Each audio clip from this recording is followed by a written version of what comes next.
సమీక్షా సమావేశాలు ఎక్కడెక్కడ ఎవరెవరు బలంగా ఉన్నారు ఎక్కడ లోపాలు ఉన్నాయి మొత్తం అంతా రివ్యూ చేస్తోంది బీఆర్ఎస్ పార్టీ. సో వాటికి సంబంధించిన బ్రేకింగ్ న్యూస్ మీకు చూపిస్తున్నాం.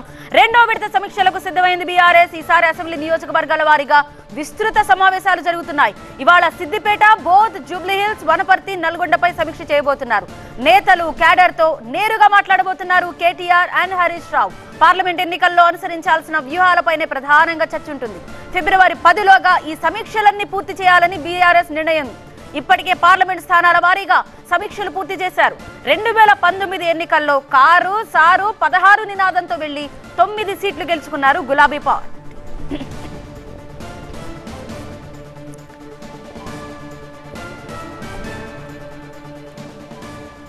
సో దీనిపై మరింత సమాచారం అందించడానికి మా చీఫ్ రిపోర్టర్ రాకేష్ ప్రస్తుతం లైవ్ లో అందుబాటులో ఉన్నారు. రాకేష్, అప్పుడు 2019కి ఒక ఇంట్రెస్టింగ్ నేమ్ కూడా పెట్టుకున్నారు, సారు కారు అని చెప్పి. కానీ ఈసారి కూడా ఒక డిఫరెంట్ టైటిల్ తో కానీ లేకపోతే వాళ్ళల్లో నుంచి సమీక్షల వారీగా వస్తున్న వాళ్ళ దగ్గర నుంచి రిపోర్ట్ తీసుకోవడం కానీ ఎంటైర్ ఎలా ఉండబోతుంది ఇప్పుడు ప్రాసెస్? సంతానలేమి సమస్యతో బాధపడుతున్నారా? చింతించకండి. సుమారు 90,000 జంటలకు ఆనందం నింపింది ఓఎస్ఎస్ ఫర్టిలిటీ. ఈ రోజే 7825893600 కి కాల్ చేయండి. సంతానోత్పత్తి చికిత్సపై భారీ డిస్కౌంట్లు పొందండి. గుడ్ న్యూస్ చెప్పండి.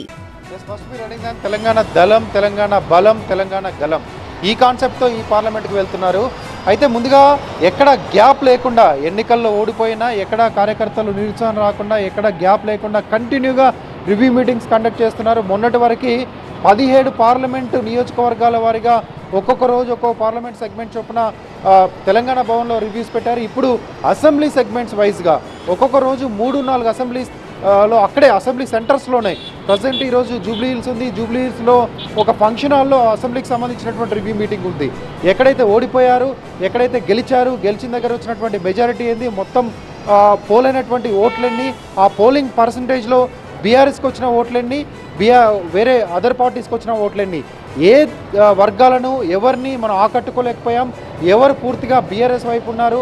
హైదరాబాద్ మొత్తం కూడా బీఆర్ఎస్కి ఫుల్ మెజారిటీ వచ్చింది, అన్ని సీట్లు కూడా సాధించింది. కానీ రూరల్లో, ఇతర జిల్లాల్లో చాలా పెద్ద దెబ్బ పడింది. అక్కడ ఏ వర్గాలు తమకు అనుకూలంగా ఉండలేకపోయాయి, ఎవరికి ఇచ్చినటువంటి హామీలు నెరవేర్చలేకపోయాం, ఏ వర్గాలను బీఆర్ఎస్ పార్టీ నిర్లక్ష్యం చేసింది, ఎవరెవరి నుంచి వస్తున్నటువంటి ఫీడ్బ్యాక్ ఏంటి, వీటన్నిటి కూడా ఈరోజు ఒక పోస్ట్ మార్టం లాగా రివ్యూ చేయబోతున్నారు. ఈ రోజు నుంచి ఫిబ్రవరి 10 వరకు అన్ని అసెంబ్లీ సెగ్మెంట్స్ని కవర్ చేస్తూ రివ్యూలు నిర్వహిస్తారు. ఆ తర్వాత డైరెక్ట్గా పార్లమెంట్కి సంబంధించినటువంటి వ్యూహరచన ఉంటుంది.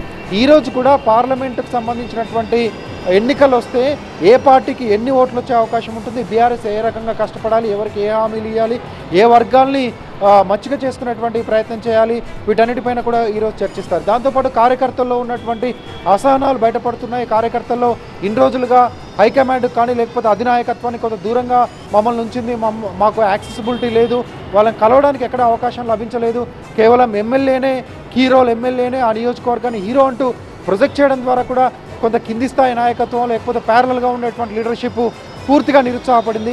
వీటన్నింటినీ స్ట్రీమ్లైన్ చేస్తూ నియోజకవర్గంలో కేవలం ఎమ్మెల్యేనే కాదు, ఇంతకుముందే కేటీఆర్ దీనికి సంబంధించినటువంటి ప్రకటన కూడా చేశారు.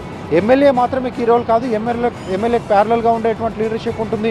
మాజీ ఎమ్మెల్యేలు ఉంటారు, జెడ్పీటీసీలో, ఎంపీటీసీలో, సిటీలో అయితే కార్పొరేటర్లో, వీళ్ళందరినీ కూడా పరిగణలోకి తీసుకుందాం. వాళ్ళందరికీ కూడా సముచిత స్థానం ఇస్తూ వాళ్ళతో ఉండేటువంటి కార్యకర్తలు కూడా కలిసి మాట్లాడే అవకాశాన్ని కూడా కల్పిస్తామంటూ కేటీఆర్ చెప్పారు. అదేవిధంగా రోజు కేటీఆర్ కానీ, హరీష్ రావు కానీ, కవిత కానీ, ఇతర మాజీ మంత్రులు వీళ్ళంతా కూడా కార్యకర్తను కలుస్తున్నారు.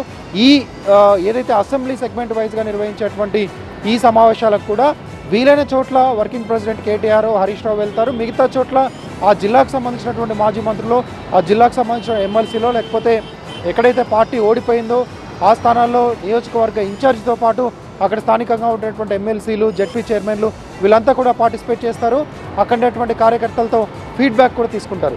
ఇదంతా కూడా ఫిబ్రవరి 10లోగా పూర్తి చేయాలని పార్టీ టార్గెట్గా చేస్తుంది. ఎక్కడైతే మైనస్లు ఉన్నాయి, ఎక్కడైతే ఇబ్బందులు ఉన్నాయి, వాటన్నిటిని ఫుల్ఫిల్ చేస్తూ కార్యకర్తలను కలుపుకుపోయే ప్రయత్నమే ఈ రివ్యూ మీటింగ్స్ అని చెప్పొచ్చు. పార్లమెంటు ఎన్నికల నాటికి పూర్తి స్థాయిలో పార్టీని బలోపేతం చేసి మరొకసారి సత్తా చాటేందుకు పార్టీ సిద్ధమవుతుంది. గతంలో చేసినటువంటి తప్పుదాలు అనుకోవచ్చు, నిర్లక్ష్యం అనుకోవచ్చు, వాటన్నింటినీ సెటరైట్ చేసుకోవడానికి భారత రాష్ట్ర సమితి పూర్తిగా సన్నద్ధమవుతుంది ఈ సమావేశాల ద్వారా.